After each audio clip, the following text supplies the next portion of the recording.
eu estou em casa por 3 motivos. Primeiro, porque eu sou professor de História, pouco tempo, só 28 anos. E fui professor de História na rede pública, básica. Depois fui professor de História em pré-vestibulares, em cursinhos. Depois fiz mestrado, fiz doutorado. Aí virei professor de universidade. Então eu sou professor da Universidade do Estado do Rio de Janeiro, UERJ. Eu não sou carioca, mas eu tenho esse UERJ, porque todo carioca fala UERJ, cerveja, né? Puxando esse R.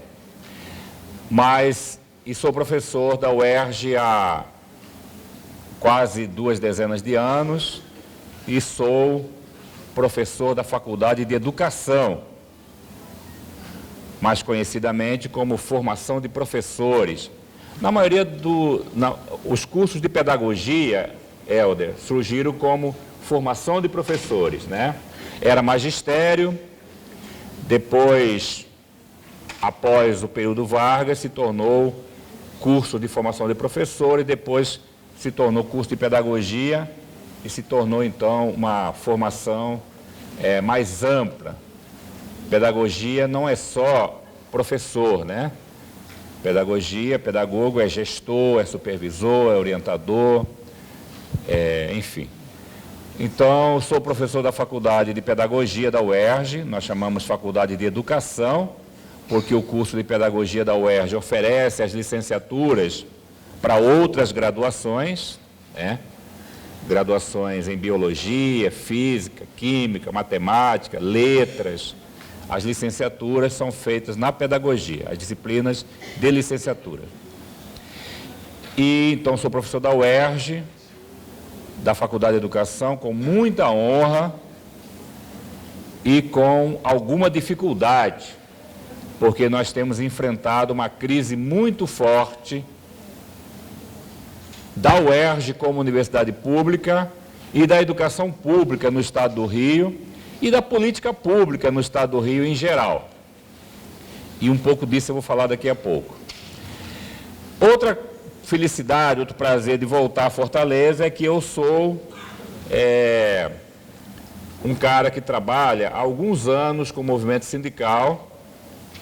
Quando a Gardênia generosamente falou assim, o professor Helder Molina fundou o movimento sindical, eu falei, caramba, voltei a 1905, 1910, junto com os anarquistas e comunistas que fundaram o movimento sindical. Aí ela falou assim, ajudou a construir o movimento sindical. Com certeza, modestamente, de acordo com as minhas possibilidades, eu também ajudei a pensar, a organizar, a lutar.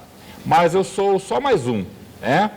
Só mais um. Como professor, como militante,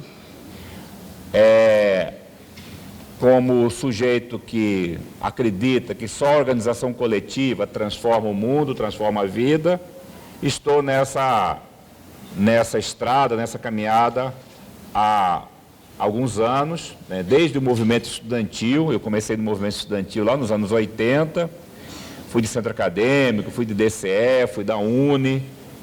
O movimento estudantil, na verdade, me construiu, né, enquanto sujeito político. Depois eu virei professor. E com muita honra sou professor. Então, outro motivo de ter prazer em voltar a Fortaleza é porque eu conheço praticamente todo o movimento sindical do Ceará. Eu já trabalhei com quase todos os sindicatos aqui do movimento sindical, particularmente os da CUT, né? Já trabalhei com servidores federais, com servidores estaduais, Mova-se, com servidores municipais, FETANCE, muitos sindicatos do interior, municipais. Já trabalhei com rurais, que tem uma federação muito combativa aqui no estado do Ceará. Já trabalhei com comerciários, que também tem um sindicato muito combativo, de uma categoria muito proletarizada, muito sofrida, que são os comerciários. Já trabalhei com bancários, já trabalhei com metalúrgicos, trabalhei com o pessoal de confecções, sapateiros, com construção civil lá em outros tempos, e não tinha ainda tido o prazer de trabalhar com o Sindiúti. Então, para mim, é um motivo de muita honra. Eu acho que as coisas amadurecem, né? Falei, vai chegar o momento, né, Ana? Deixa amadurecer. E agora, com muita honra, trabalho com o Sindiúti. E eu espero que seja a primeira de vários momentos que a gente possa pensar juntos. E o terceiro motivo da minha alegria é porque eu sou quase um filho do Ceará, né? As pessoas, por onde eu ando, falam assim, mas você é cearense, não é? Por quê? Pelo biotipo, pela voz, pelo sotaque, né? Quase cearense. Eu sou de Mato Grosso. Nasci lá, sou um cidadão do mundo, filho do mundo, né? Como diz o Belchior, né? Sou apenas um rapaz latino-americano, sem dinheiro no banco, sem parente importante, vindo do interior. Então eu venho do interior e circulo muito, e venho muito ao Ceará. Como tem 30 anos que eu venho aqui, eu virei quase um cearense, né? Porque tem muitos amigos aqui, tenho pessoas queridas aqui das minhas relações pessoais, né?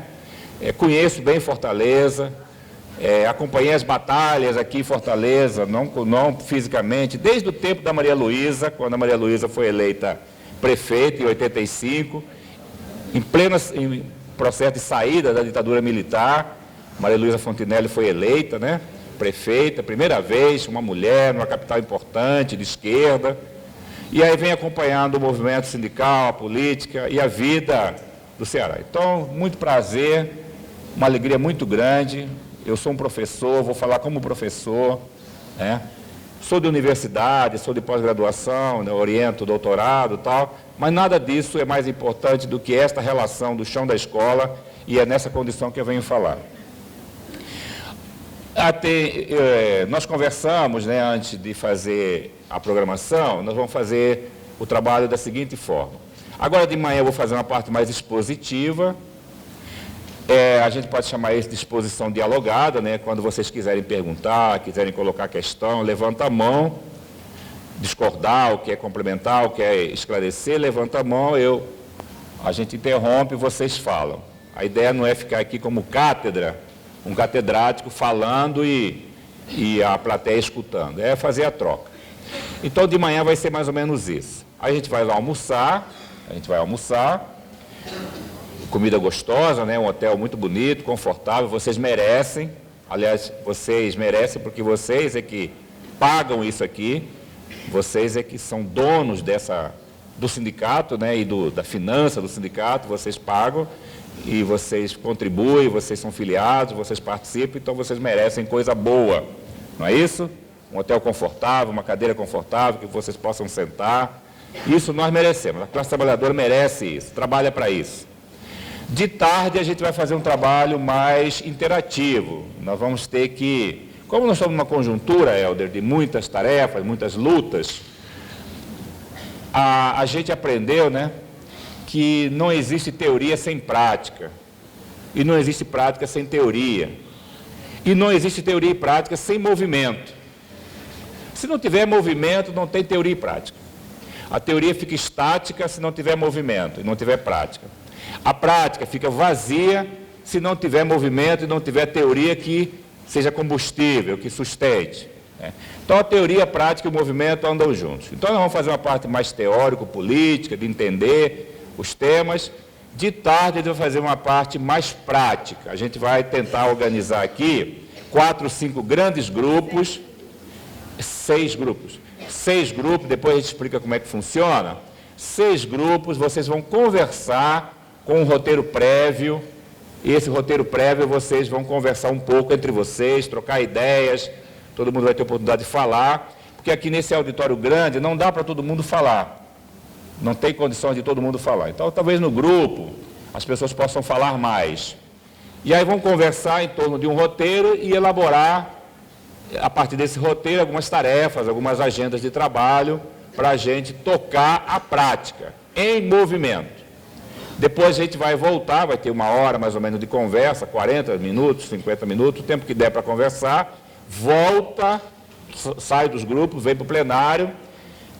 Os relatores ou as relatoras dos grupos apresentam as sínteses, as propostas, o debate que foi feito, e aí a gente apresenta aqui, né? E depois o sindicato sistematiza e se torna, então, uma ferramenta de trabalho, um instrumento, né, de prática para a gente fazer nas escolas. Porque é muito importante a gente sentar, ouvir, discutir e tal, mas mais importante é o movimento. Só muda o mundo quando tem movimento. Vocês perceberam que toda vez que a gente se movimenta,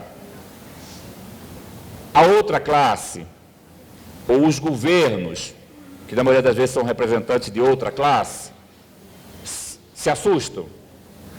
Quando a gente está paradinho, quietinho, sem falar nada, ou falando só entre nós, conversando, fazendo burburinho, lastimando, reclamando da vida, ou, enfim, sem se movimentar, não altera o jogo.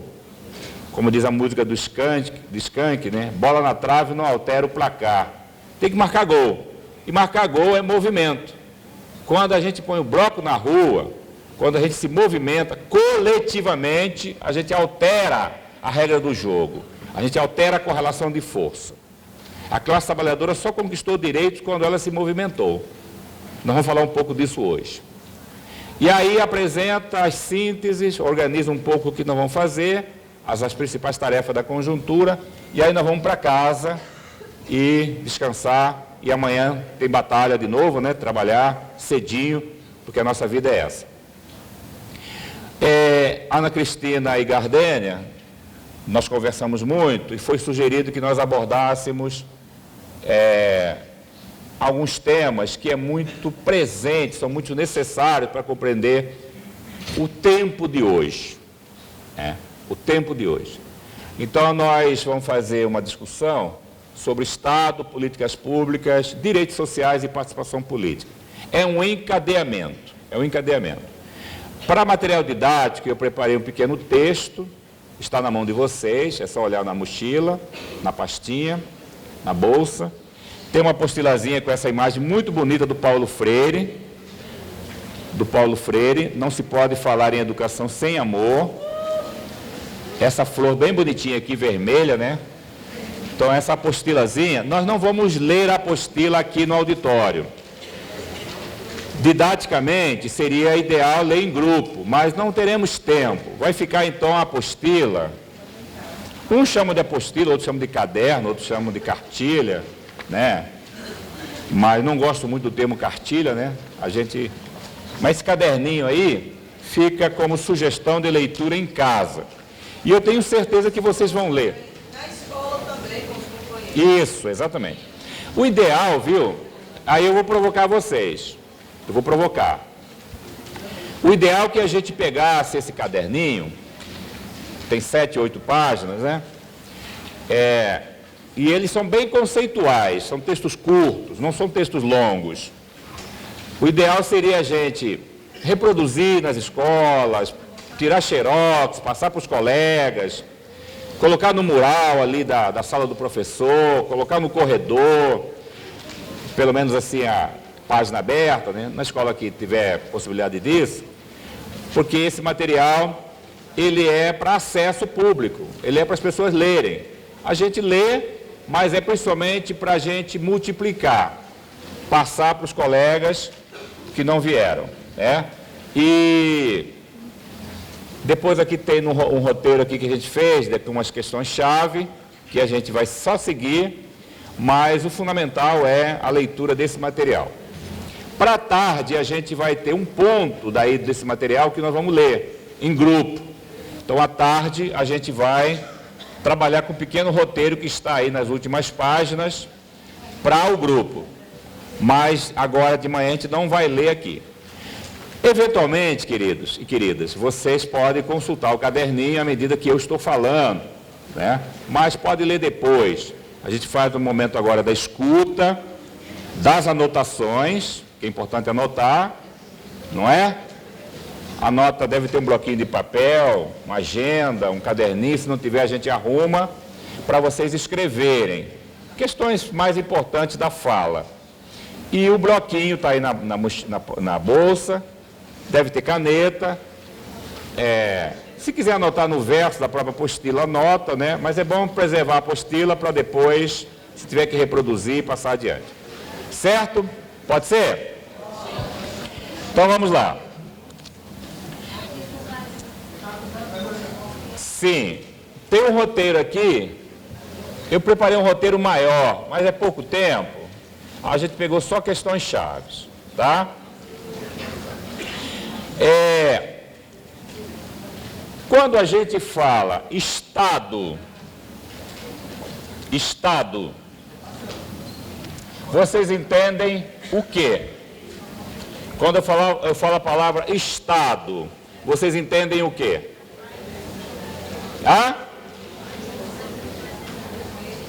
País? É o quê? Organização política. O que mais? Representação. O que mais? Estado. Sociedade civil, faz parte do Estado. O que mais? Governo, faz parte do Estado. O que mais? Um aparelho ideológico. Muito bem, maravilhoso. Um aparelho ideológico. Isso aí dá uma boa discussão de 3 dias, né, Gardênia? Aparelho ideológico é uma definição muito boa. O que mais que é Estado? Nós somos trabalhadores do Estado. Nós somos trabalhadores do Estado. Nós somos trabalhadores do público. Nós somos trabalhadores do serviço público. Mas também nós somos o Estado. Porque nós somos sociedade civil. Nós somos povo. Então nós somos parte do Estado. Para entender conceitualmente, Estado é uma organização jurídico-política que organiza as políticas e os interesses do povo, da chamada sociedade. Então o Estado não é, ou não deveria ser, separado do povo. Então o Estado é uma instituição, é uma organização, uma estrutura jurídica, política, administrativa de um povo. Tem uma diferença entre povo e nação, né? Mas fundamentalmente povo e nação é o que são as pessoas que têm uma cultura, que têm uma identidade, que vivem num território, que têm limites geográficos, que têm laços étnicos, laços culturais, raízes. Isso é povo, isso é nação, né? Nação. E o povo e a nação vivem num território. O território é uma unidade geográfica. Os professores de geografia estão aqui, ó. O território é uma unidade geográfica. Mas não tem território. Quer dizer, o território só, sem povo, não é uma nação, né? Então, um conceito fundamental. Nação e povo é identidade, cultura, raízes, relações sociais, né? E dentro de um território. O povo, a nação, dentro do território, se organiza jurídico-politicamente para viver.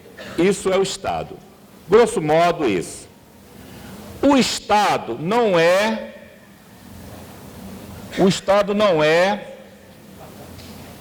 separado da sociedade. Tem um autor chamado Antônio Gramsci. Alguém já ouviu falar desse moço? Levanta a mão quem já ouviu falar de Antônio Gramsci. Caramba! Que Maria! Helder, olha aí, metade conhece Antônio Gramsci. é um comunista italiano. Comunista, baderneiro, vagabundo, petralha. Tem um presidente que fala isso aí, né? O nosso amigo Antônio Gramsci disse que o Estado ele tem duas esferas. Uma esfera que ele chama de sociedade civil, que são as classes sociais.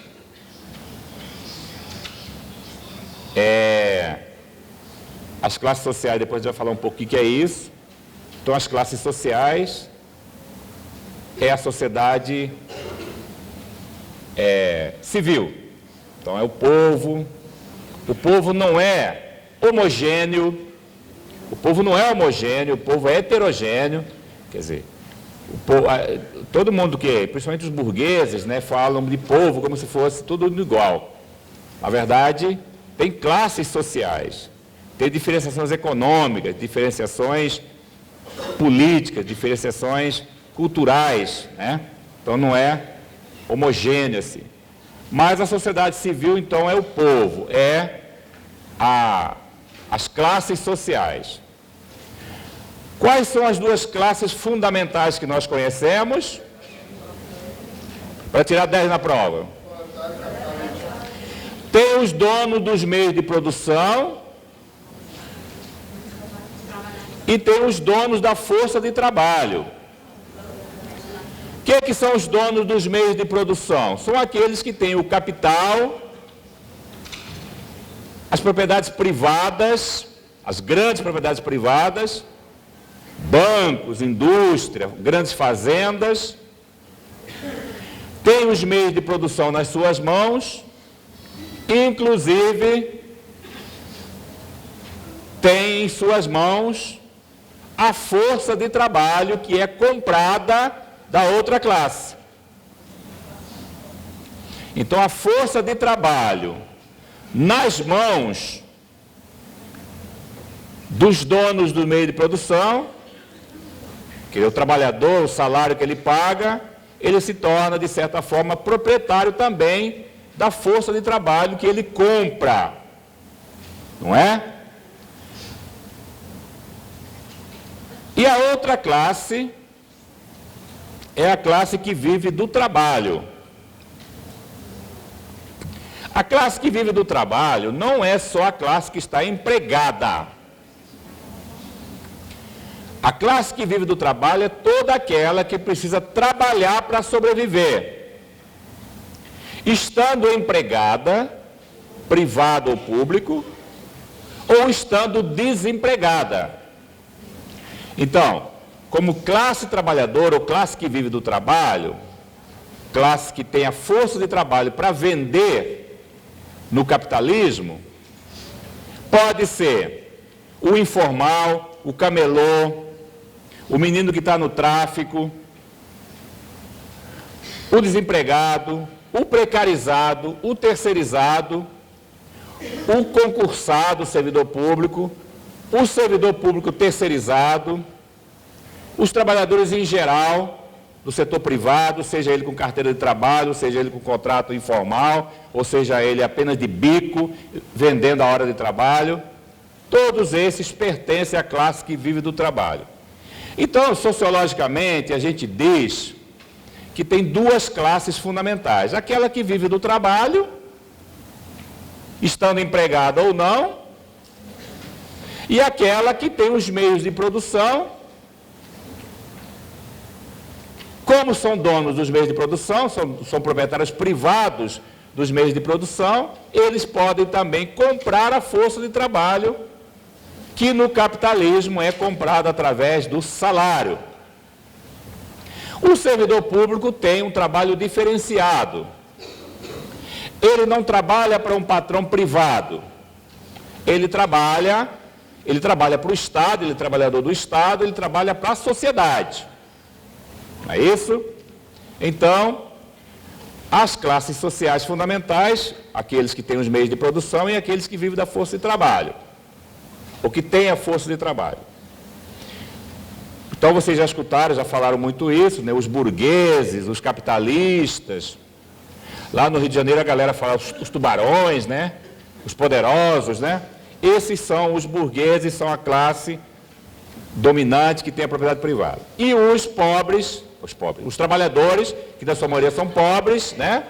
Que na sua maioria são pobres porque são destituídos, são despossuídos ou são explorados e vivem na condição de pobres dentro do sistema. Então o Gramsci diz que a sociedade civil é tudo isso, burgueses e proletários, capitalistas e trabalhadores. E tem a sociedade política, que é o Estado estrito sensu, que é o Estado governo, legislativo e judiciário. Então a sociedade política seria então a estrutura administrativa do Estado. Tá? O Gramsci é o cara, viveu nos anos 40, anos 30, anos 40, foi preso político igual o Lula, e foi um importante intelectual e mereceria um aprofundamento maior, que não é o caso aqui. Esse debate de sociedade civil, sociedade política, é o Gramsci que introduz para entender que o Estado é composto de duas sociedades, uma que tem característica mais de execução, de direção do Estado, e outra que tem o papel mais de povo, de sociedade. Pois bem, então vamos em frente, eu acho que já... O que é então a representação jurídico-política do Estado? Para entender melhor, é um conjunto de instrumentos jurídicos que gerencia o Estado para que ele organize as coisas na sociedade. Então, o Estado Federal, ou a União Federal, organiza a sociedade, principalmente em torno de uma Constituição, que é a lei maior, alguns chamam, né, Helder, de Carta Magna, né?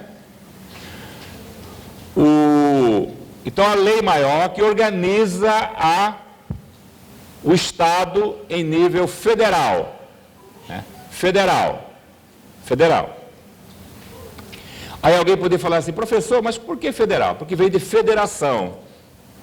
Por que federação? Porque tem várias unidades territoriais menores que, quando se juntam, compõem uma federação. Por exemplo, os Estados Unidos é uma federação de 51 estados, 51 províncias, 51 departamentos.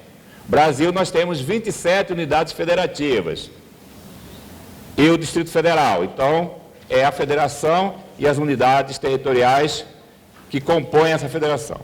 Então, a União Federal, a Constituição. E um conjunto de outras leis que organiza a vida da sociedade. Código Civil, Código Penal, um sistema de normas tributárias, um sistema de normas jurídicas. As leis são produzidas na sociedade. Como é que as leis são produzidas na sociedade? A sociedade elege, numa democracia representativa como a nossa, a sociedade elege representantes dela para construir as leis, para construir o sistema jurídico. Então a sociedade, presta atenção, sociedade não é só povo pobre e trabalhador, sociedade é ricos e pobres. Lembra que eu falei? Os donos do meio de produção e os que vivem da força de trabalho compõem a sociedade. Então a sociedade não é uniforme, homogênea. A sociedade tem diferenciações, principalmente diferenciações econômicas. Um grande empresário não é a mesma coisa que um pobre que vive da informalidade. Os dois são da sociedade, mas eles estão em classes sociais diferentes, estão em lugares políticos, sociais diferentes. Esses representantes são eleitos pela sociedade para representar juridicamente naquilo que é um dos poderes do Estado, que é o legislativo. Então, o que é o legislativo?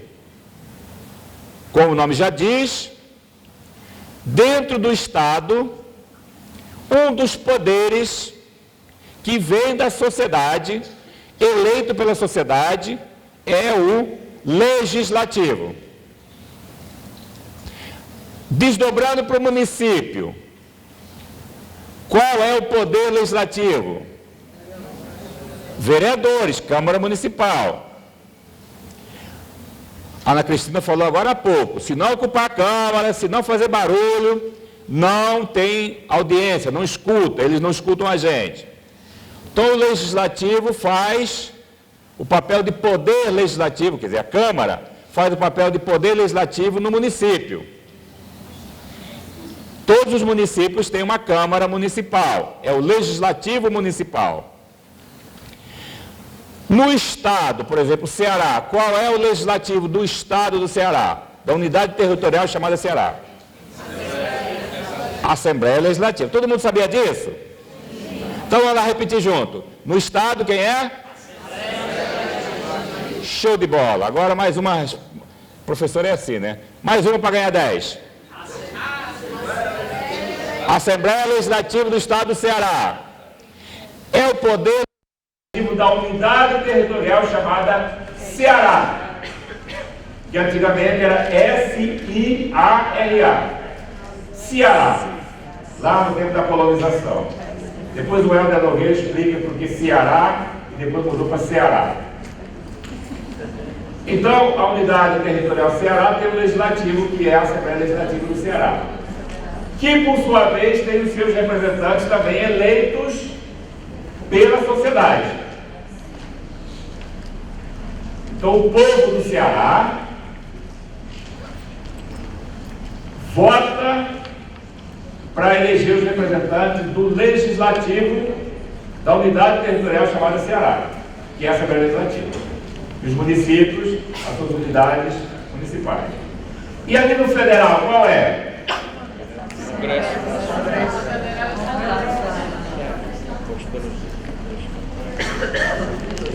No nosso país, nós temos um sistema chamado bicameral. Bicameral. Se é bicameral, são dois. Quais são as duas câmaras, então? Câmara Federal e Senado Federal. São duas câmaras. Repito, eleitas por representação do povo. Repito, do pobre que mora no Pirambu e do grande empresário que tem fazenda e banco no Ceará. Todos eles são da sociedade civil. Então, a Câmara é representação proporcional. Molina, explica melhor, não estou entendendo. Cada estado tem um número de habitantes. De acordo com o número de habitantes, tem um número de representantes. São Paulo, por exemplo, é o maior representante, que é a maior unidade da federação. A menor unidade da federação em número de representantes é os territórios de Roraima, do Amapá e do Acre, que são populações pequenas. Então a representação é proporcional ao número de habitantes. Mais habitantes, mais representantes. E o Senado é uma representação igual para todos os estados. Então todos os estados têm 3 senadores ou senadoras. Isso foi um arranjo feito lá no Império. No tempo de Dom João. O Senado é uma representação das unidades federativas, hoje são 3 por estado, e a Câmara é uma representação da população. Está claro? Sim ou não? Sim. Quando o aluno está muito quieto, porque ou ele está entendendo tudo, ou não está entendendo nada. Quando o aluno não está entendendo, ele faz balbúrdia. Não pode falar balbúrdia, que o ministro falou que tem balbúrdia. Então, significa que Senado e Câmara são representações federais do Legislativo. Está claro? O Estado também é composto de judiciário. Então, no município, você tem as procuradorias, a representação judiciária municipal. No Estado, você tem também as procuradorias, as representações jurídicas estaduais. E na União Federal, você também tem as estruturas jurídicas federais. O mais conhecido nosso é, no caso do Estado, por exemplo, o Tribunal de Justiça, né? Que é estadual. E tem justiça civil, tem justiça do trabalho, justiça militar, que é uma coisa que só tem no Brasil, né? Porque a maioria dos estados não tem justiça militar, porque militar é parte da sociedade. E tem, a nível federal, tem o sistema de tribunais. Então, o Supremo Tribunal Federal, que é a instância máxima, e tem o STJ.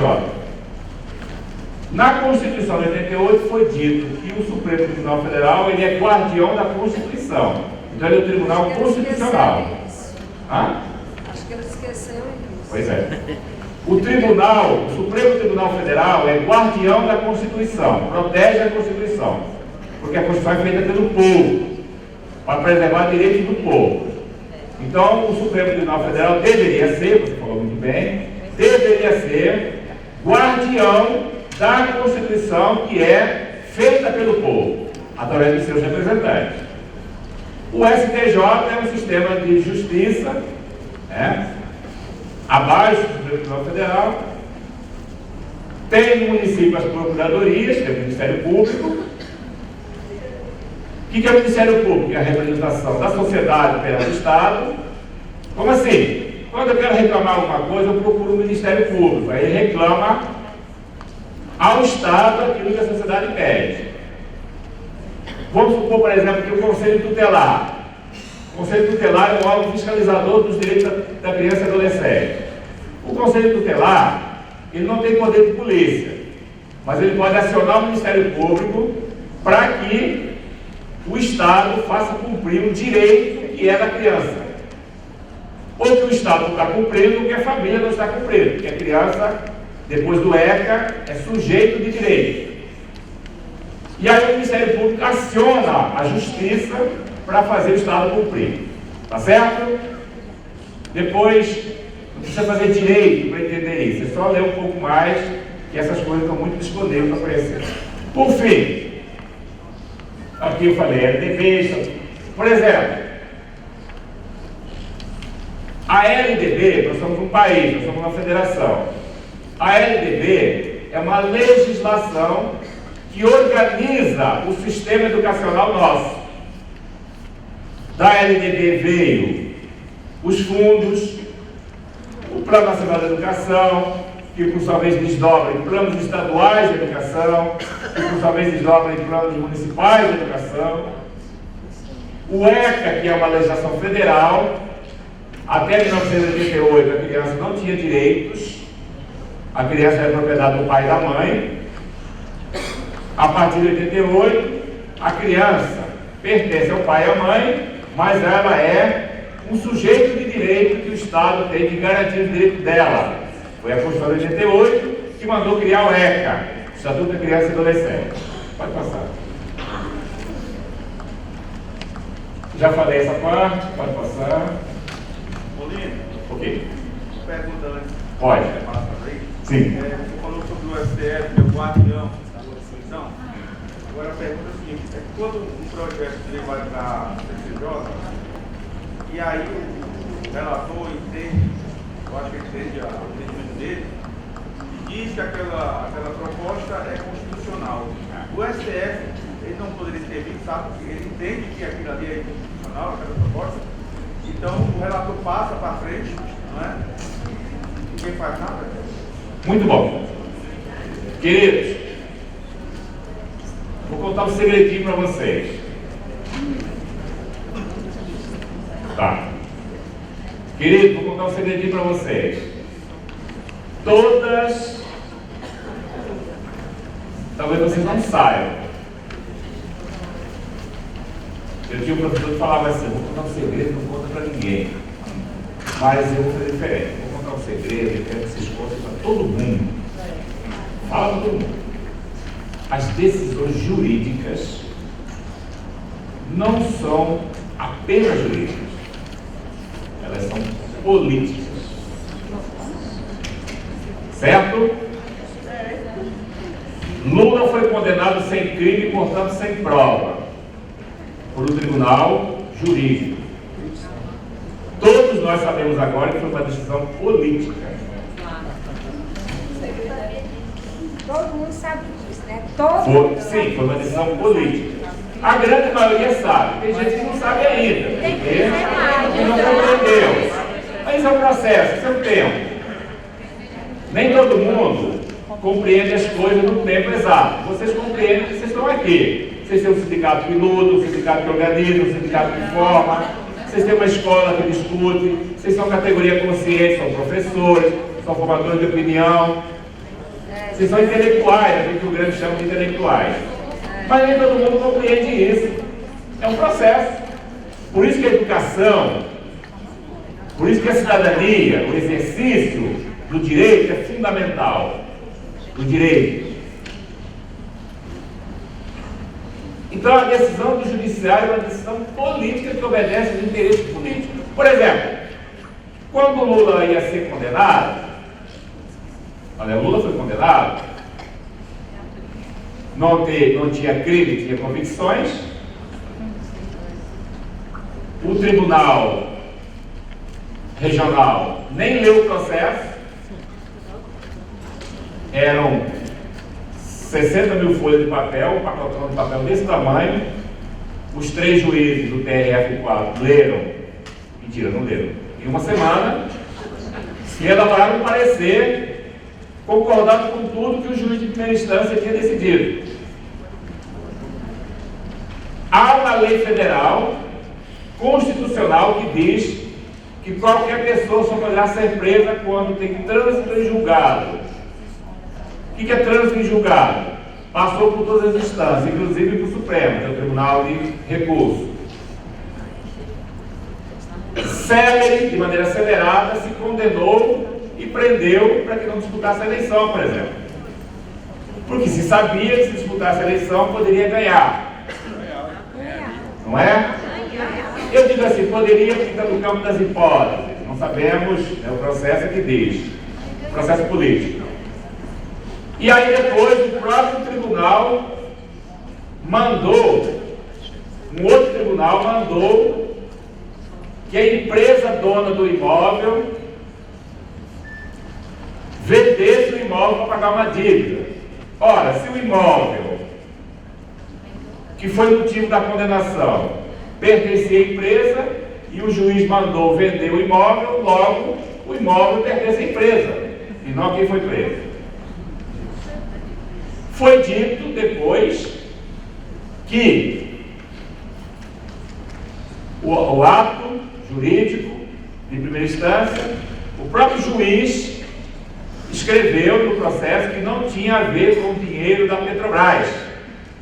Ora, então não tem crime de corrupção e lavagem de dinheiro, porque não se refere ao ato que estava sendo imputado ao réu. E depois, quando vai julgar em terceira instância, aquele famoso habeas corpus, né, que foi 6-5, descumpre o preceito constitucional que diz que ninguém poderá ser condenado, ser preso, sem trânsito em julgado. O que foi isso tudo? Decisão política. Tribunal de exceção. Tribunal de exceção. Depois, escancara tudo. O juiz de primeira instância, que condenou celeremente o réu,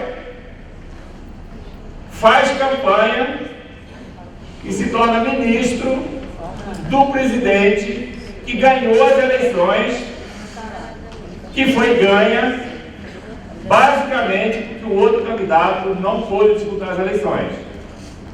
Então, a decisão é política.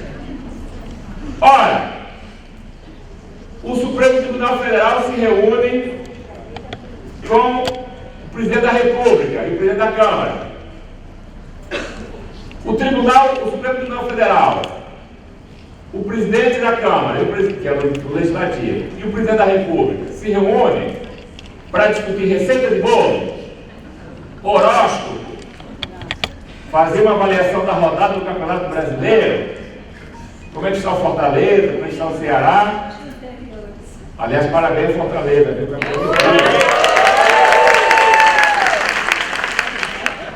Vou provocar um cearense aqui.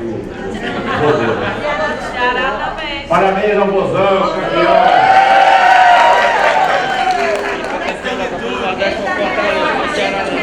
Aqui no Ceará, para fugir daqui no Ceará, para não ficar no tiroteio, Elvis.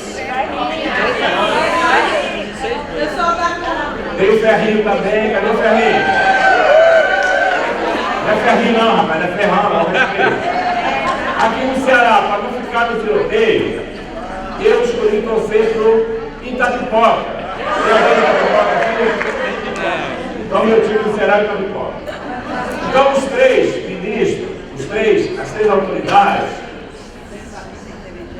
foram discutir o quê? Depois saiu da imprensa que era um pacto. Ora, que pacto? Nas vésperas de aprovação da reforma da Previdência, nas vésperas de desconstitucionalização de vários direitos de 88, nas vésperas de composição de governo, de reestruturação de ministério, o que foram conversar? Então as decisões jurídicas são políticas. Para que existe o jurídico? E o judiciário, a gente acha que a lei e o juiz é infalível. Aqui no Brasil criou uma ideia de que juiz e lei é infalível. Nós temos um caminhão de leis. Só são cumpridas se politicamente for interessante para determinado prefeito, determinado governador, determinado presidente. Tem uma lei federal que proíbe sacola em supermercado. O que mais tem é sacola em supermercado. Você pegar lá, quantidade de leis que existem, porque elas dependem de vontade política para ser aplicada. Nós, servidores, quantas leis que nos protegem? O prefeito não cumpre. O governador não cumpre. Por quê? Porque é vontade política, é decisão política. Tem uma lei que, para cumprir, a gente bota o bloco na rua, faz barulho, pressiona e nem assim. Mas pior se nem fizer isso. Porque se a lei é cumprida, a lei não é cumprida às vezes por pressão nossa, imagina sem pressão. Então o que eu estou dizendo? O Estado, o Judiciário, o Legislativo e o Executivo faz parte de um conjunto que a gente chama de república, ou de Estado, ou de democracia, que precisa de pressão social, de luta social. Passa. Aqui rapidinho, não vou gastar tempo nisso porque não é importante para agora. Sempre existiu Estado? Estou perguntando para vocês. Como nós estamos falando. Quando é que surge o Estado? Essa representação jurídico-política que vem da sociedade. Quando surge?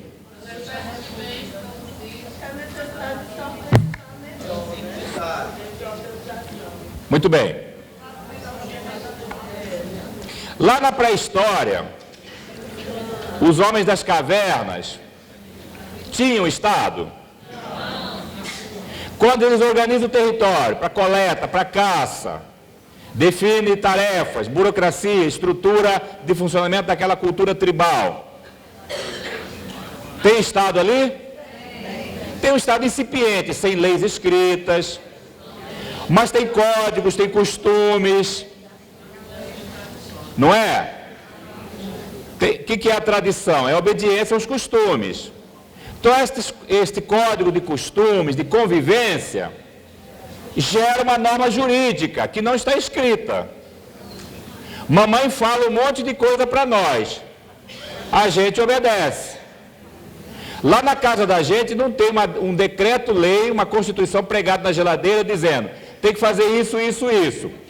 Mas aprendeu com mamãe, aprendeu com papai, aprendeu com os mais velhos e faz por tradição, por costume. Isso é antropologia. A gente vai se envolvendo nos costumes, nas tradições e fazendo o que os grupos fazem. Isso que define uma identidade de um grupo. Então o Estado não precisa de leis e normas. Só vai surgir leis e normas, depois vai aparecer os códigos, Código de Hammurabi, os códigos gravados na parede, nas pedras, dos reis, dos faraós. Aí já são estados organizados. Mas tendo a organização da sociedade, que organiza a vida da sociedade, já é uma forma de Estado. Mesmo que não tenha leis regulamentadas. Nós fazemos aqui um pacto entre nós, um acordo. Dentro do sindicato tem um conjunto de tradições, de costumes e também tem legislação, tem o estatuto e tal. Então nós temos uma forma jurídica que nos organiza. Então o Estado é uma organização jurídica da sociedade. Quando lá na pré-história os homens não tinham uma organização social, não tinha Estado. Vou avançar para chegar nos movimentos sociais. Tá ruim ou tá bom ou tá mais ou menos? De 0 a 5? Não. De 0 a 5, 5. Então eu vou tentar ganhar mais 5, para ficar com 7 na prova. Então significa que o Estado, a representação jurídica, vem da sociedade.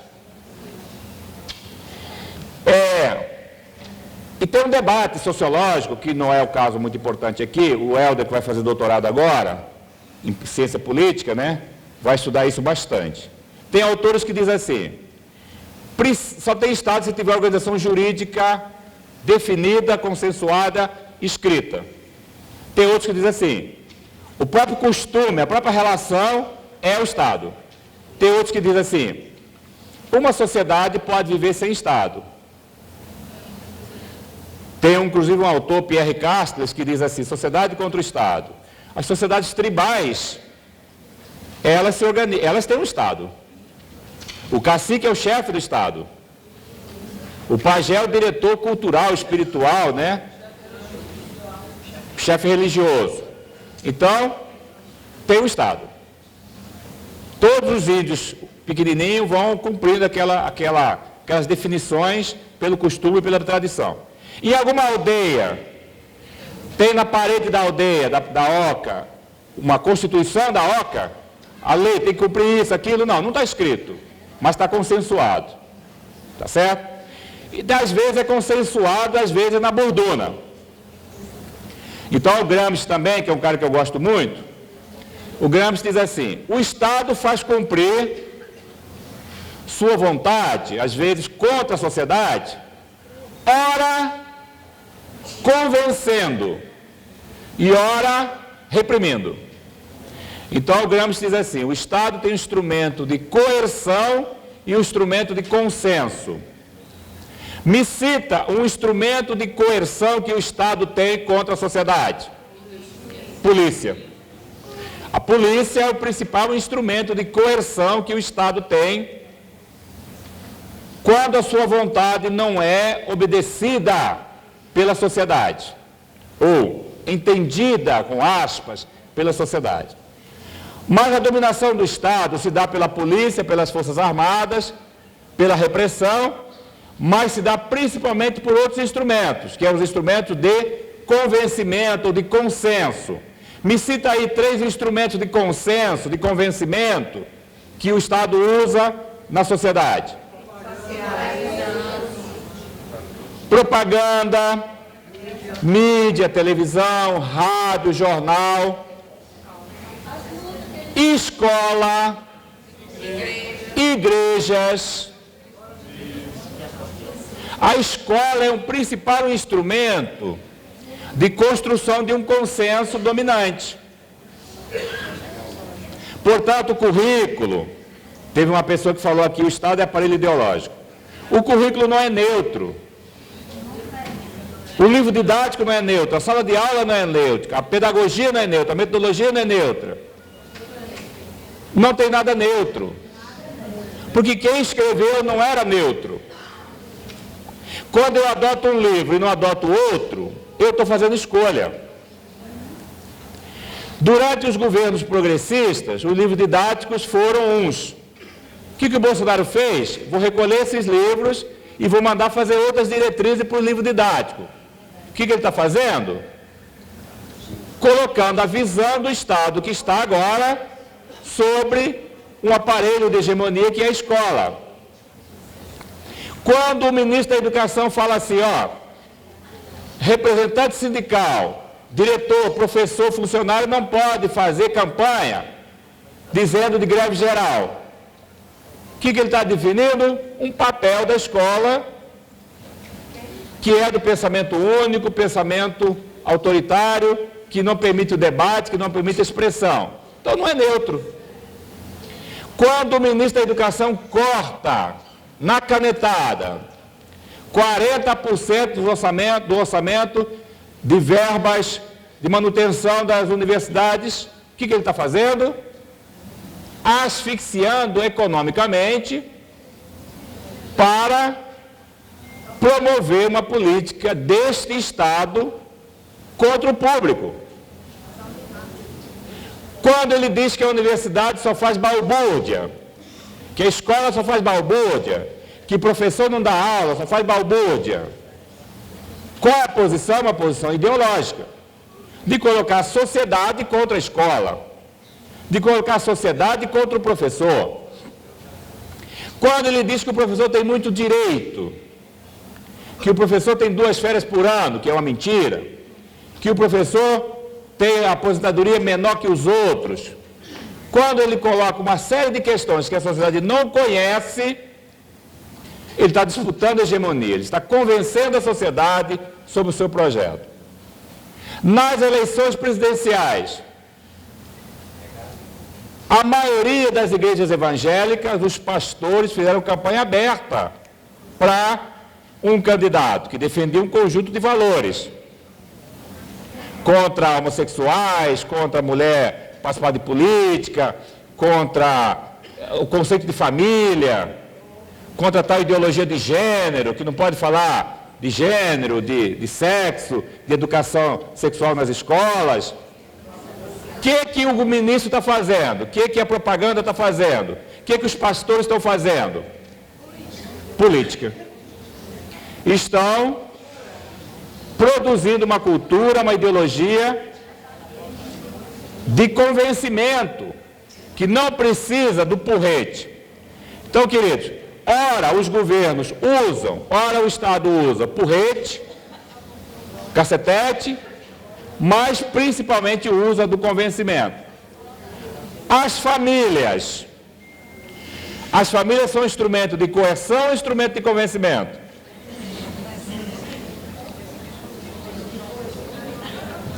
As duas. Ora o pai mete a porrada, manda quem pode, obedece quem tem juízo. Ora a família, através da tradição, da cultura, do costume, faz um convencimento. Por exemplo, uma criança que nasce numa família que é evangélica, tende a ser evangélica, pelo convencimento, pela cultura, pela tradição ou pela imposição. Quando o pai fala assim, vamos para a igreja, vamos comigo, tem que ser da minha religião. Depois a criança cresce, vira adolescente, aí ela começa a tomar autonomia, entender o mundo, aí ela pode mudar de posição. Mas é uma imposição cultural. Tudo isso é ideologia. Certo? Passa. Bom, então, queridos, como é que o Estado faz chegar à sociedade os interesses da sociedade? Ou então, ao contrário, como é que a sociedade reivindica do Estado os seus direitos? Através da uma palavrinha grega que quer dizer polis, política. Então, política é discutir as relações humanas, pessoais e sociais dos cidadãos livres. Cidade vem de Civita. Civita quer dizer os homens livres que vivem naquele território. Então a cidade é o lugar dos livres. Deveriam ser, né? E política, lá na Grécia, era feita pelos livres. Quem eram os livres? Homens proprietários. Olha o conceito de liberdade. Vocês que dão aula aí falando de Grécia, exemplo de democracia, símbolo de democracia, balela. Lá na Grécia, quem participava da política, da polis, da vida da cidade, eram os livres. Quem eram os livres? Homens proprietários. Mulheres não eram livres. Escravos tomados nas guerras não eram livres. Pobres não eram livres. Portanto, era a minoria de livres que organizava a vontade da maioria dos não livres. E essa tradição veio muito para nós. Quem faz a política, Gardênia? É só os donos dos meios de produção. É só os proprietários. Eles são tidos como livres. Centralizam o poder, porque eles têm a propriedade privada, eles estão donos da economia, então são donos da política. Então eles decidem pela política o que é economia, o que interessa economicamente a eles. Alguém perguntou aí? O Estado. Então significa que a propriedade privada, a ordem econômica, isso é importantíssimo, galera. Cara, eu estou gastando 30 anos explicando isso e o povo não entende. E olha que eu viajo. Eu vou olhar nos meus cartões de milhares, lá tem muita milha, né? Estou até distribuindo milho para os pombos porque tem milha demais. E o povo não entende. A ordem econômica define a ordem política. Pelo amor de Deus, saio daqui entendendo isso. A ordem econômica define a ordem política. Num estado de classe, em que a classe dominante tem o controle do Estado. Vou traduzir. A propriedade privada, o grande proprietário, o grande empresário, o grande banqueiro, o grande fazendeiro, quer o Estado na mão dele, elege seus representantes, gasta dinheiro privado, elege seus representantes para fazer no parlamento os seus interesses e convence os pobres através do consenso de que política, todo candidato é a favor da educação, da saúde, da moradia, do saneamento dos pobres, beija a criança, vai para o ponto de ônibus. Depois, passada a eleição, para você encontrar o cara, ter uma audiência com ele, conversar com ele, aí muda. Então significa, num estado de classe como o nosso, que desde a colonização é um estado de classe, chegou aqui os portugueses, tomaram o território, construíram uma cultura, impuseram essa cultura para os índios, escravizaram durante 400 anos a população africana que veio para cá, tomou o território, definiu a estrutura do Estado, definiu as leis e governa para ela. Então esta ordem econômica tem muito interesse do Estado, galera.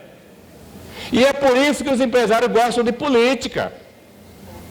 A maior corrupção é a propriedade privada tomar o Estado, porque o Estado é público. Numa república, o Estado é público. O que quer dizer república? Res pública, coisa pública. Então, se a ordem econômica define que a política é dos seus interesses, deixa de ser público o Estado. O Estado passa a ser privado. Vocês estão me entendendo? O Estado passa a ser privado. Não é público. Por quê? Porque ele atende aos interesses só de uma classe. Então, conjunto de ações políticas que o Estado faz, nós chamamos de políticas públicas. Queridos, queridas, todas todas as políticas de Estado, seja município, seja Estado, seja União, é política pública. É política pública. Porque diz respeito ao público, ao polis, a toda a sociedade, a toda a cidade. Passa. E dentro das políticas públicas tem diferentes setores e atores. Por exemplo, nós aqui hoje estamos nos formando, nos qualificando politicamente, ideologicamente, para defender uma política pública muito importante, que é a de educação. Vocês, nós, somos sujeitos políticos que defendem e lutam por uma política pública que é a de educação pública. Porque a educação também pode ser privada, mas nós lutamos pelo público. A privada pode até acontecer, está garantido na Constituição, mas é complementar, é suplementar. Então a nossa batalha é pela política pública, pelo orçamento público, pela educação pública, pelo serviço público. Corre. Pode passar. Pode passar. Pode passar. Pode passar. Aqui já está claro, né? As duas classes, já falamos, pode passar. Tá. Outra coisa, o Estado não é neutro. O pinguim, vocês conhecem o pinguim? O pinguim não é neutro. O pinguim não é o pinguim da Antártica, aquele lá do Polo Sul, não. O prefeito eleito por vocês, peguei no pé, viu, Gardênia? Não é neutro. O governador não é neutro. O presidente da República não é neutro. Os poderes não são neutros. Para com essa balela de ficar escutando, porque o judiciário é neutro, porque não é neutro, não. Todo poder político obedece ao interesse de classe. Todo poder político está vinculado a interesse de classes. No governo Lula, as políticas públicas avançaram, porque havia uma vinculação de classe e havia pressão social e houve muita disputa, não foi fácil. Os empresários ganharam dinheiro com Lula, e muito dinheiro. Banqueiro ganhou dinheiro, fazendeiro ganhou dinheiro. E as políticas públicas ampliaram. Agora Bolsonaro ganha a eleição. O que o Bolsonaro faz? Desmonta essas políticas, obedecendo ao interesse de classe. Quem elegeu Bolsonaro? A grande maioria do povo brasileiro que votou. O Nordeste é diferente. Eu estou dizendo,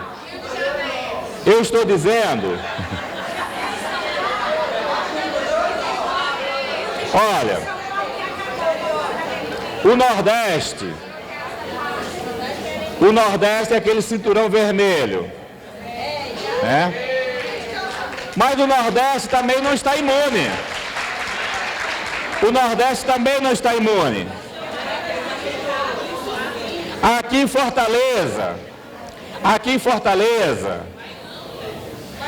Fortaleza, o mito ficou em segundo lugar. Ciro em primeiro. Então, a população que elegeu. Aqui o que a gente faz? Enforca todo mundo que votou? Não. Tenta convencer. Tem que ter uma paciência pedagógica, né? Porque dá trabalho. Nas nossas famílias, na minha família, por exemplo, foi uma guerra. Eu rompi com meia dúzia. Na minha família não tem mais Natal, não tem mais negócio de confraternização em família. Tem um acordo. Na confraternização tem um acordo. Não fala de política, porque não tem acordo. Já foi pior. Mas agora está começando A poeira está baixando, as pessoas estão começando a compreender o que está acontecendo, mas é lento. Mas quem é que elegeu do ponto de vista financeiro Bolsonaro? O grande empresariado. Gente, quando chega na conjuntura, pega fogo, né? Porque aqui todo mundo está acompanhando esse debate. Olha só, para ir fechando.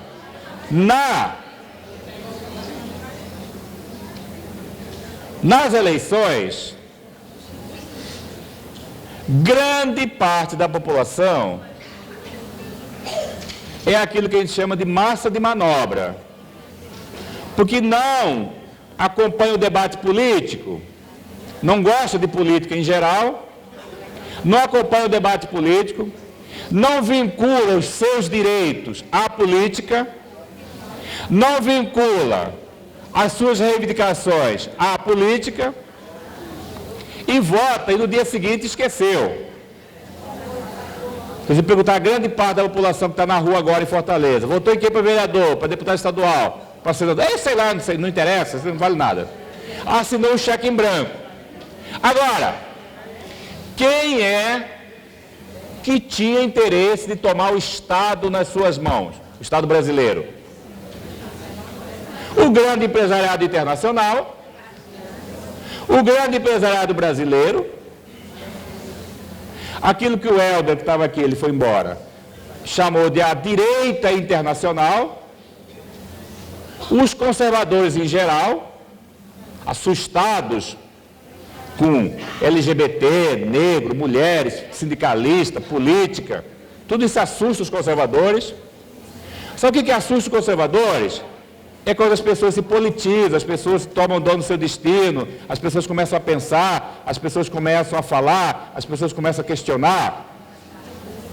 Tem uma camiseta que circula muito no Rio que diz assim: quando a senzala se levanta, a Casa Grande se assusta, a Casa Grande fica em pânico. Então a politização da sociedade incomoda os conservadores. Aqueles que dizem assim, tudo sempre foi assim, vontade de Deus, não vai mudar, a política sempre foi assim, o Estado sempre foi assim, pobre é assim mesmo, a vida é assim, não vai mudar, não adianta. Isso é uma visão conservadora. A criança morreu porque Deus quis, a mulher foi atravessar a rua, foi vontade de Deus. Mentira, não tinha sinal de trânsito, não tinha faixa de pedestre. Então, essa visão conservadora estava incomodada demais com vocês fazendo política, com mulheres, LGBTs, negros e negras, pobre, escravo, trabalhador rural, Romaria da Terra, Marcha das Margaridas, o que eles chamam de politicamente correto. Incomodado demais com greve, com pobre dentro de avião, com crédito, o empregado doméstico com direito.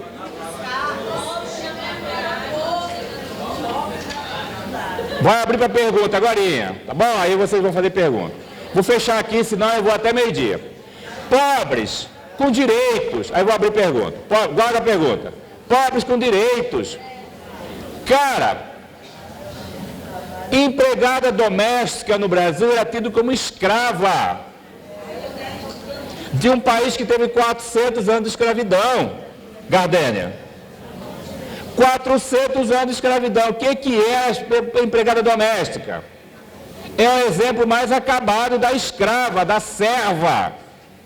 Aí agora esta mulher, esta escrava, este objeto de produção, vira sujeito, passa a ter direito, carteira de trabalho, legislação trabalhista, férias, aposentadoria, horário de trabalho. A madame colocava a empregada doméstica lá no cantinho, lá no fundo, quarto de empregada. Que coisa mais colonial do que quarto de empregada? O que é quarto de empregada? Aquele quartinho que diz assim, você é igual uma de nós. Você é igual a uma de nós. Você é quase da família. Aliás, você é da família. Você pode sentar à mesa. Isso é uma forma, querido, de domesticação. É uma forma de domesticação. Esta domesticação acabou. Ou pelo menos tem que acabar. Mulheres, a maioria aqui é mulheres. Nós somos numa categoria que a maioria é mulheres. Eu dou aula para pedagogia, 90% é mulheres. Tem turma que é 95% é mulheres. Então eu chamo meus alunos de as minhas meninas, porque é uma garotada, muitas mulheres maduras, mães, maioria mulheres. Estão fazendo história, estão fazendo protagonismo político, estão saindo da alcova, saindo da cozinha, saindo do fogão, indo para a rua, tomando consciência. Isso incomoda os homens, isso incomoda os machistas, isso incomoda os misóginos, aqueles que violentam e que têm a mulher como fraca. Essa visão conservadora, que é uma visão da classe dominante, que pobre tem que trabalhar, tem que obedecer, quando aparece um governo, quando aparece uma conjuntura que muda essa correlação, incomoda. E aí isso foi transferido para a cabeça dos pobres. E a maioria dos pobres, por formação, tem essa visão conservadora, que a gente tem que enfrentar, explicar, esclarecer. Isso é papel importante do sindicato. Então, fechando, a participação política é que muda. E Bolsonaro foi eleito. Quem é Paulo Guedes? É um grande banqueiro. Vou contar um episódio rapidinho. Na economia, o chamado liberalismo, ou ultraliberalismo. O que é liberalismo? Liberdade de mercado, liberdade de concorrência, liberdade de competição, Estado mínimo, privatizações, redução de direitos sociais, redução do papel do Estado como mediador, como protagonista de direitos. Isso é liberalismo. Tem uma grande escola de liberalismo nos Estados Unidos chamada Escola de Chicago. Todos esses grandes economistas liberais que depois dominaram a cena econômica no Brasil e no mundo nos últimos 30 anos, 40 anos, de certa forma são Chicago Boys, são filhos da Escola de Chicago. O nosso amigo Paulo Guedes é um filho da Escola de Chicago, Chicago Boy, um grande banqueiro. O que o Paulo Guedes falou semana passada? Se não aprovar a reforma da Previdência, eu vou embora. Então, tchau, Paulo Guedes. Tchau. Nem precisava ter vindo. Sabe por quê? Porque o Paulo Guedes, como grande banqueiro, enquanto a gente estava redemocratizando o Brasil, presta atenção, depois vai falar no boteco, na padaria, em casa, na escola, para falar essas coisas aqui que eu estou falando. O Paulo Guedes, enquanto a gente estava lutando contra a ditadura, redemocratizando o Brasil, lutando por diretas, por Constituição nova, por Fundeb, por LDB, por SUS, por ECA, por direitos, o Paulo Guedes vivia nos Estados Unidos da América. Mas antes do Paulo Guedes, foi o que implantou lá no Chile um Estado dirigido pelo general Augusto Pinochet, que matou Salvador Allende, destruiu a esquerda chilena, destruiu os direitos sociais do Chile, liquidou com os Mapuche, são os indígenas que eram dono do território do Chile, a ditadura militar chilena, que massacrou Salvador Allende dentro do palácio com bombas, aviões jogando bombas, Salvador Allende morreu dentro do palácio, o presidente eleito democraticamente. O Paulo Guedes foi da equipe do Pinochet. O Paulo Guedes trabalhou no Chile, quando o Chile fez a reforma da Previdência, fez a reforma do Estado, fez o Estado mínimo. Em janeiro, eu tive o privilégio, o direito, a possibilidade de ir ao Chile. Não tem nada público no Chile, é tudo privado. É tudo privado. Metrô, escola, hospital, transporte, estádio de futebol, tudo é privado. Previdência, tudo é privado. Lá tem a capitalização. E é o estado da América Latina que mais morre idosos por suicídio, sem perspectiva de vida. Porque lá no Chile, a aposentadoria hoje é metade do salário mínimo chileno, que por sua vez é 3 vezes menor que o salário mínimo do Brasil. Então, o Paulo Guedes é filho de Chicago Boy, e o Paulo Guedes é filho do projeto chileno. Queridas, só que o Chile é um país pequenininho. O Chile tem 20 milhões de habitantes. Com todo respeito aos chilenos, o Chile é aquela tripinha que fica entre a Argentina e o Oceano Pacífico. Eu falo para o chileno, tem um amigo que é chileno, fica zangado comigo. Mas o Brasil tem 210 milhões de habitantes. É um continente. 82 milhões de pessoas vivem da Seguridade Social. Queridas e queridos, não é a aposentadoria só o debate. É um sistema de proteção social. É um sistema de seguridade social, que tem um tripé. O sistema de seguridade social tem um tripé. É a previdência, saúde e assistência social. Previdência, 82 milhões de pessoas, direto e indiretamente, vivem do sistema de previdência. Grande parte deles do BPC. O SUS é um sistema de saúde que não tem na América Latina nenhum igual. Vocês lembram quando o Barack Obama veio no Brasil e chamou o Lula de o cara? Barack Obama fazia a política dele, né? Queria agradar o Lula para manter a agenda comercial, para manter a troca comercial com os Estados Unidos. Barack Obama está defendendo os Estados Unidos. Chamou o Lula de o cara. O Obama sugeriu uma parceria Brasil-Estados Unidos para fazer um estudo sobre a implementação do SUS lá nos Estados Unidos.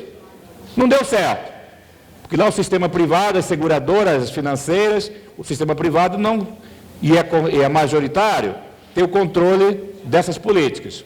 Então não deu nem para fazer o debate. Logo depois o Obama perde e entra o Trump. Então, a América Latina, o Brasil tem o maior sistema público de saúde, que é o SUS. Todos nós temos 200 críticas ao SUS, mas o SUS é uma política universal. Tem que ser melhorado. Tem que ser melhorado. Mais fiscalizado, mais controle social, mais denúncia, mais pressão, mais médico, mais serviço, mais equipamento, tudo isso. Tudo isso é importante. Agora o SUS, agora o ministro do Bolsonaro da Saúde falou que vai avaliar a questão do SUS, porque muita gente pode pagar e vai privatizar parte do SUS. Para quem que esse ministro está trabalhando? É para o povo que elegeu Bolsonaro? Não. É para o setor privado da saúde, para as empresas de saúde, para os grandes hospitais, para os grandes sistemas privados de saúde, os planos de saúde. Para quem é que o Paulo Guedes está governando? Com essa pressa de fazer a reforma da Previdência? E dizendo que vai embora. Sabe por quê? Porque os bancos privados são os mais interessados na previdência privada, na privatização da Previdência. Desconfiem. Quando o Bradesco, quando o Itaú, quando o Santander, os donos dos bancos, elogiam e querem pressa na reforma da Previdência. Essa semana saiu, o presidente do Bradesco tem que acelerar a Previdência. Presidente do Itaú, dono do Itaú, sem reforma da Previdência a economia para. Tudo balela. Eles esconderam inclusive o nome, não é a reforma da Previdência, é nova Previdência. O Brasil está sendo condenado a nível internacional por causa do meio ambiente. Porque o Bolsonaro vai acabar com o sistema da FUNAI, fiscalização, vai abrir terra indígena, vai abrir pequena propriedade, quer dizer, populações ribeirinhas. Para quê? Para as grandes madeireiras, para as grandes empreiteiras. Para quem é esse interesse? para o capital estrangeiro. Quando mexe, por exemplo, na questão da segurança do trabalho. O Brasil tem um poderoso sistema de segurança do trabalho, de proteção ao trabalho, uma legislação que é feita em conjunto pelo Ministério do Trabalho, pelo Ministério da Previdência. Vital, o cara diz que vai acabar com 90% do sistema de proteção à segurança do trabalho, porque isso atrapalha os empresários. Porque os empresários não suportam mais pagar multa, porque o empresário brasileiro é escravocrata. O empresário brasileiro só tem lei trabalhista porque tem sindicato. Só tem direito trabalhista porque tem sindicato. Só tem política social porque tem nós lutando. Porque se não tivesse luta social, voltava à escravidão. E os empresários, incomodados demais porque tem que proteger a sua força de trabalho. Ora, força de trabalho no capitalismo é mercadoria. O empresário que compra uma mercadoria chamada força de trabalho tem por obrigação proteger a força de trabalho de acidente. O Brasil é um dos países mais acidentados do mundo. Então significa que, para quem está governando? Então o Estado não é neutro. Pode passar. Passa. Tá. E aqui eu quero parar por aqui. O Estado, um Estado democrático cumpre o papel de fazer um contrato social. Aí eu vou provocar aqui alguns professores da área de humanas e os outros em geral que já devem ter feito essa discussão. O que é um contrato social? Alguém arrisca?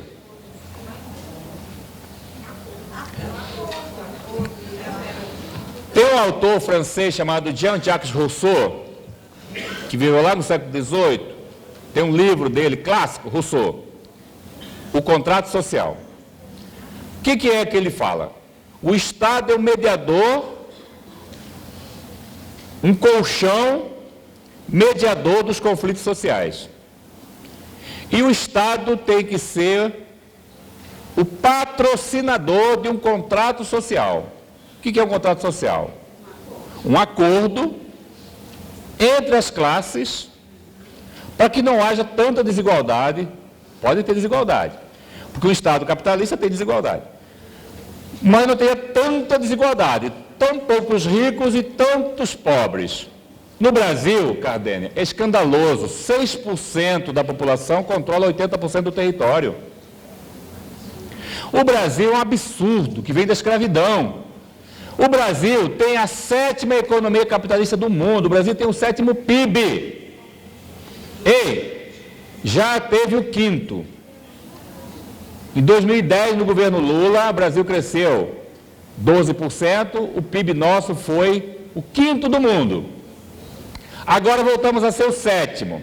Mesmo assim, somos o 7º PIB do mundo. Na distribuição de renda, nós somos 64º. Já chegamos a 57, lá em 2008, 2010. Voltamos a 64º. Estamos avançando para chegar em 2020 a ser os... Como é que é? 70? 70º. Por quê? Porque à medida que o Estado não investe, congela políticas públicas, congela orçamento, congela investimentos, reduz as políticas de distribuição de renda, o Estado para de fiscalizar, o Estado para de fazer o contrato social, aumenta a miséria proporcionalmente, de maneira geométrica, e aumenta a concentração de renda de maneira aritmética, isto é, aumenta a concentração de renda e multiplica por 2, 3 a miséria social. Então, significa que o Estado tem que ter um papel de regulador e de mediador do conflito. Eu digo uma coisa para vocês, eu falo com tristeza. Eu sou professor há 30 anos. Uma pena que a gente não tem espaços como este. Tudo quanto é esquina. Num país como o nosso, de herança escravocrata, de 400 anos de escravidão, que foi colônia, produtor de matéria-prima, força de trabalho barata, baixo valor agregado na nossa produção de matéria-prima para comprar alto valor agregado no produto que vinha industrializado, num país de desigualdade crônica, e a maior desigualdade é a desigualdade educacional, porque a desigualdade educacional é fruto da desigualdade econômica. O Estado é fundamental. A gente percebeu a importância do Estado, Gardênia, quando Lula foi presidente. Quando Getúlio Vargas foi presidente. No segundo governo Vargas. Quando o governo Vargas criou a CLT, criou a Petrobras, criou um sistema de infraestrutura para a indústria siderúrgica, quer dizer, criou um projeto nacional, o Estado foi muito importante. Quando o João Goulart, antes de ser derrubado em 64, fez reforma de base,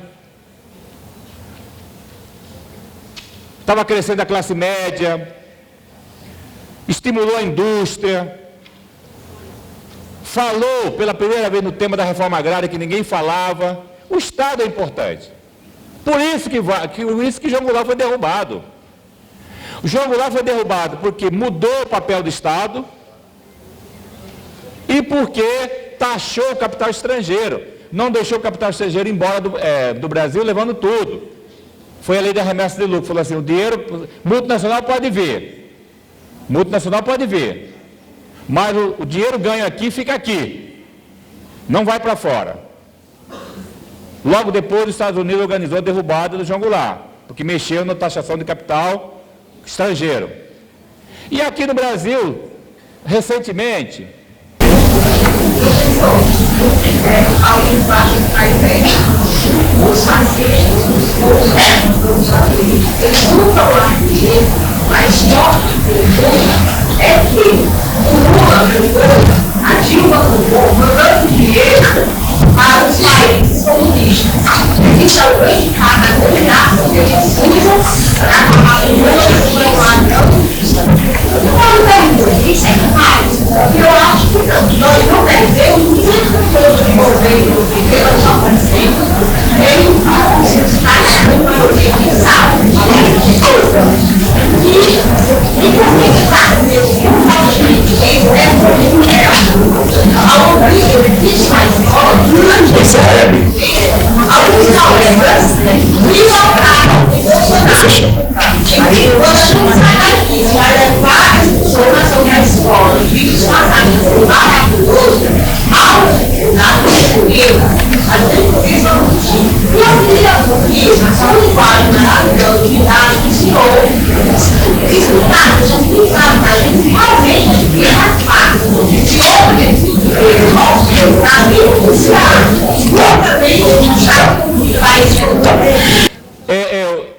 tem um problema de tempo, eu vou fechando para a gente abrir para o debate. Questões como a sua, aquele menino também queria perguntar, a gente vai abrir para debate, depois a Gardênia vai ajudar aqui. Eu só queria fechar, e essa questão é muito importante, só queria fechar na seguinte questão.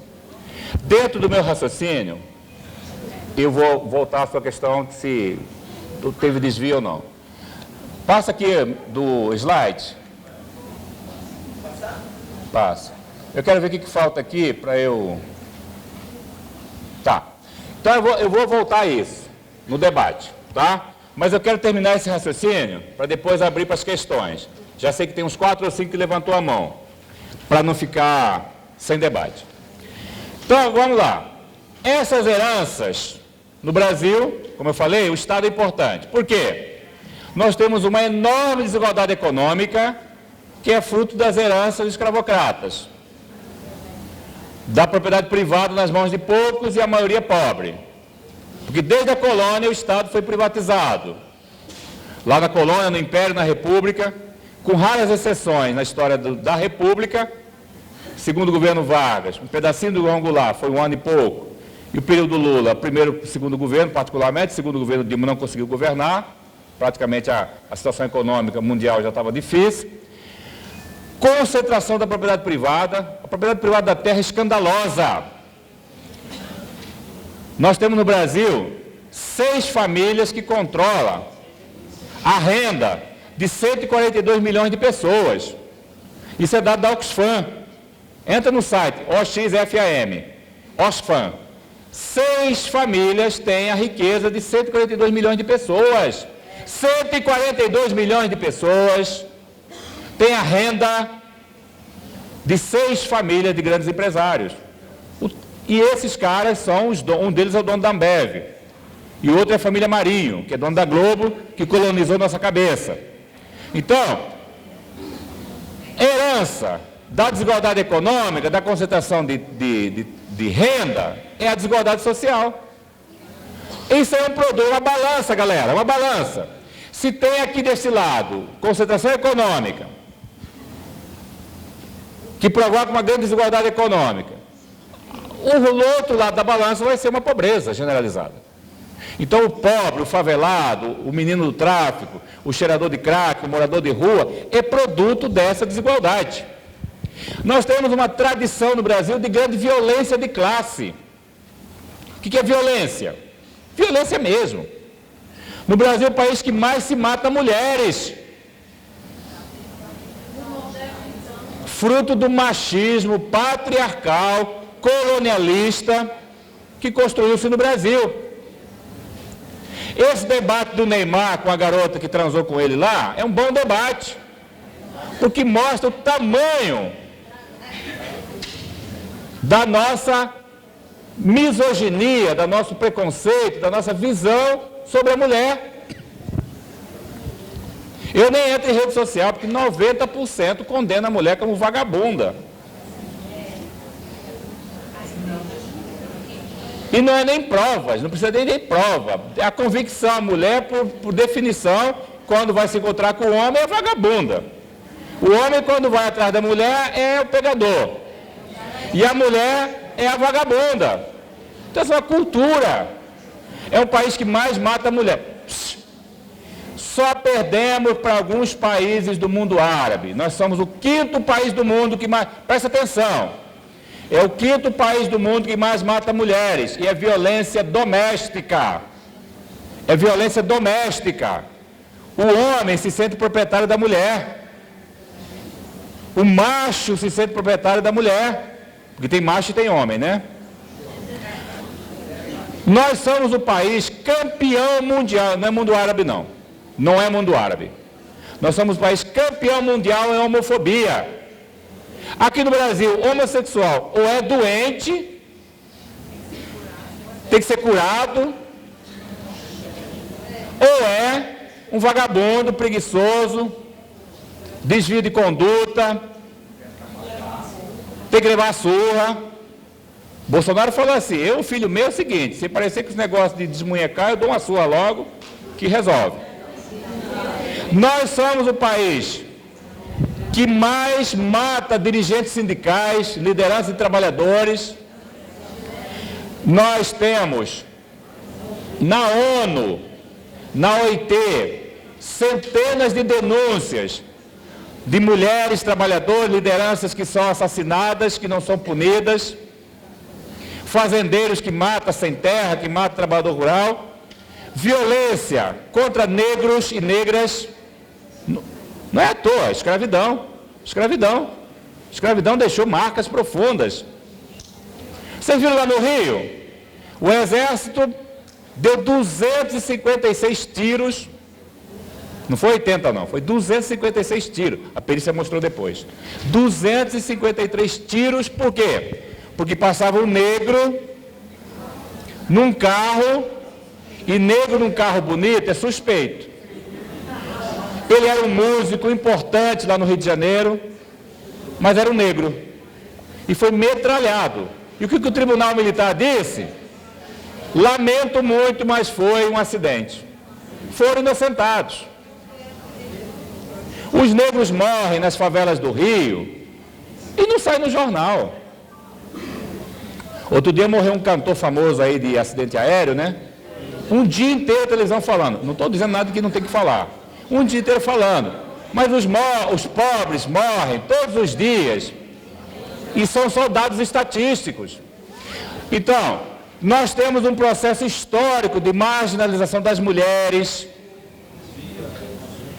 dos LGBTs, dos negros, das populações que são chamadas historicamente de classes perigosas.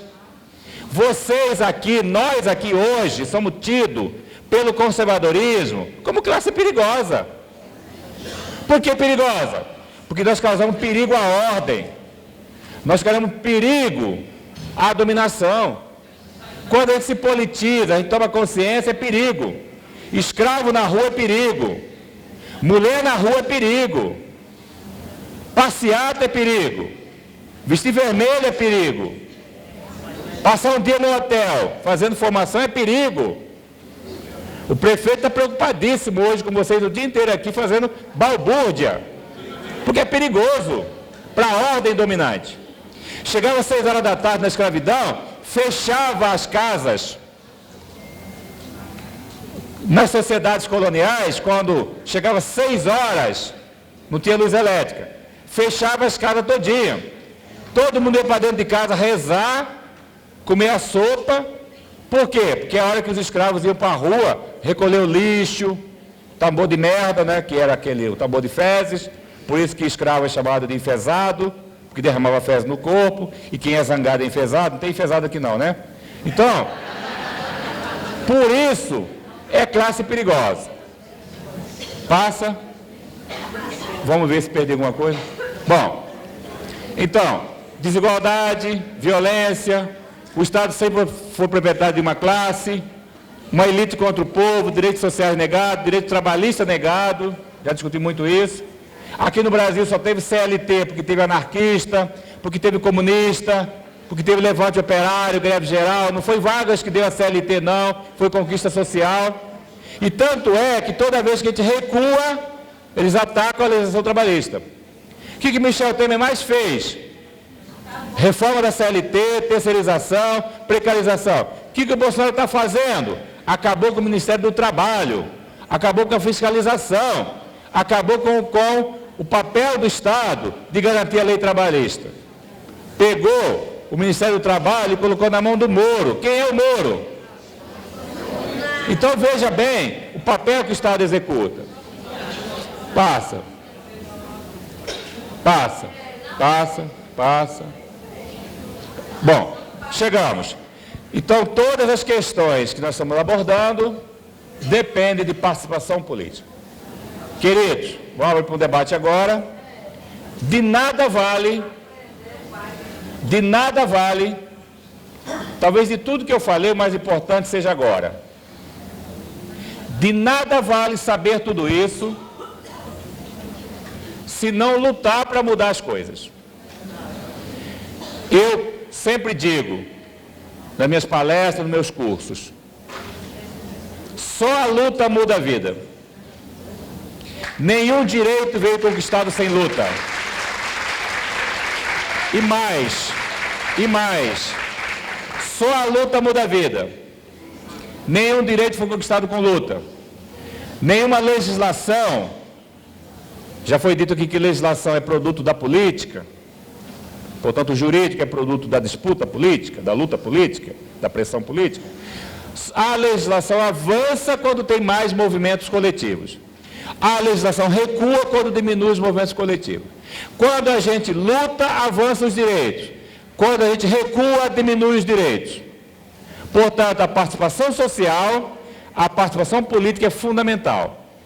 A gente mistura, a gente separa o sindicato da política. Balela, besteira. A nossa luta por direito é fundamentalmente política. Sabe por que é política? Porque a nossa luta depende de aprovar no legislativo, a nossa luta depende de aprovar no judiciário, a nossa luta depende do prefeito, do governador, porque a gente pressiona e lá está a disputa política. Quando a gente elege vereador, deputado, senador, presidente, do nosso lado, melhora a nossa possibilidade política. Quando a gente elege o contrário, piora. Porque todos os espaços de participação da polis, da cidade, dos interesses da cidadania é disputa, é espaço de participação política. Você pode participar da política no seu sindicato, vocês podem participar da política na comunidade, associação de moradores, clube de mães, pastoral, grupo de jovens. Ali é espaço de participação, porque é o espaço da conversa coletiva, é o espaço de organização da vida. Do partido, se não quiser participar de partido, porque partido não é sinônimo de política. Você pode participar de política e não participar de partido.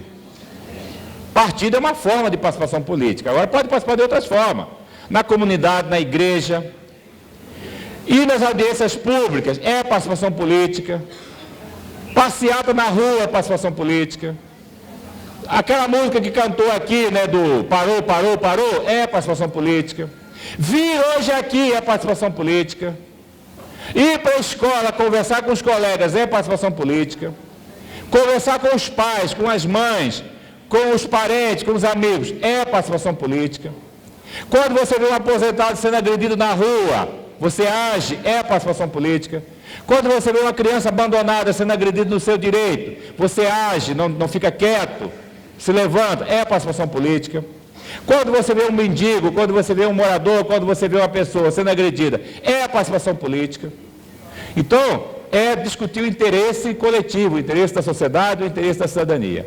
E digo mais, se participando a nossa vida está difícil, sem participar estaria muito pior. Eu sou otimista. Eu acho que o Brasil está passando por Bolsonaro. Eu tenho esperança que a consciência depois, aos poucos, a gente vai recuperando. Eu venho de uma cidade que foi um desastre. Bolsonaro teve 70% dos votos no Rio de Janeiro. Foi um desastre. Eu estou tentando entender até agora. A primeira coisa que eu quis sair é correndo do Rio. Mas o Rio tem problemas crônicos, que depois, no outro momento, a gente pode falar. O Rio tem problemas crônicos. A pobreza está tão desamparada, tão abandonada do Estado. O Estado paralelo, o narcotráfico, as milícias, o crime organizado, é que administra os bolsões de pobreza. E a população desencantada. Como a população não tem espaço de reflexão como nós, a população deságua o seu descontentamento do primeiro aventureiro que aparece. Depois ele se arrepende. Depois ela fala assim, que merda que eu fiz? Mas já fez a merda. Ou alguns falam, não, está certo isso mesmo. E muitos foram induzidos pela ideologia que se construiu nos últimos anos de que o problema do Brasil foi o PT. Eu quero qualquer coisa, desde que não seja o PT. Eu posso morrer enforcado. Eu posso passar fome, eu posso perder, mas tirei o PT. Isso é uma construção ideológica, isso é uma construção proposital, feita pelos meios de comunicação, também pelos erros do PT, o PT cometeu erros, né? Vários, aliás, e também uma disputa de interesses internacionais. O pré-sal, por exemplo, a Petrobras foi praticamente privatizada. O pré-sal, que seria o dinheiro, vocês sabem disso, o pré-sal, que seria o dinheiro da saúde e educação, foi tudo agora para as multinacionais do petróleo. Não tem mais o fundo do pré-sal, não tem mais os royalties financiando o Fundeb, não tem mais os royalties financiando a ampliação da universalização da escola básica, da universalização da saúde, porque foi tudo entregue ao capital estrangeiro, no governo Michel Temer, com a emenda do José Serra, que transferiu o modelo de partilha que nós tínhamos para o modelo de concessão, transferiu tudo para as 7 petroleiras internacionais que tomaram a riqueza estratégica do Brasil, que é o pré-sal. E quando tem, evidentemente, um conjunto de políticas que agem contra nós, a gente fica às vezes assustado, mas a história é assim, o processo é assim, o processo é assim. Não é à toa que 5 meses depois Bolsonaro cai a popularidade. Foi o primeiro, depois da redemocratização, foi o primeiro governo que em 5 meses diminuiu metade do capital político. Em 5 meses, metade do capital político, porque até agora não governou. Não tem um projeto de país, não tem um projeto de desenvolvimento, não tem um plano nacional, não tem nada. Tem só esses fakes e essa baboseira que o Bolsonaro fala na televisão. Agora, embutido junto com isso, um projeto de desmonte do Estado, de desproteção social, de desamparo social e de redução das políticas de interesse privado, principalmente da economia internacional, que está doida para o mercado. Os Estados Unidos está doido para o mercado.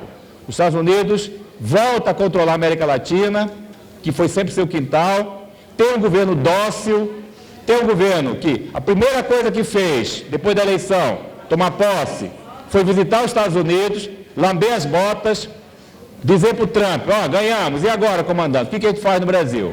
E é para isso que esse projeto está eleito. Muito obrigado, um abraço. Quem trabalha a vida inteira quer se aposentar em paz. Show Satanás, show Satanás. Trabalhar 40 anos, tu é doido ou se faz. Show Satanás, show Satanás.